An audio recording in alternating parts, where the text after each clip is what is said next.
Assalamualaikum warahmatullahi wabarakatuh. Innal hamdalillah wassalatu wassalamu ala man la nabiyya ba'd amma ba'd. A'udzu billahi minasyaitonir rajim. Bismillahirrahmanirrahim. Iqra bismi rabbikal ladzi khalaq khalaqal insana min 'alaq. আমার নাম সাতাওয়া, আমি তৃতীয় শ্রেণীতে পড়ি। আমি আজকে আপনাদের সামনে একটি হাদিস বলবো ইনশাআল্লাহ। ওয়া তাওফিক ইল্লা বিল্লাহ।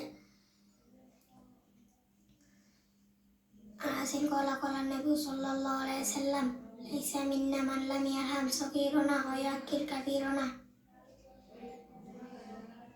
আনাস রাদিয়াল্লাহু হতে বর্ণিত, তিনি বলেন রাসূল সাল্লাল্লাহু আলাইহি ওয়াসাল্লাম বলেছেন, যে ছোটদের স্নেহ করে না ও বড়দের সম্মান করে না সে আমার উম্মতের অন্তর্ভুক্ত নয়। তিরমিজি হাদিস 1919। পরিশেষে বলতে চাই যে আল্লাহ যেন আমাদেরকে হাদিসটি আমল বুঝে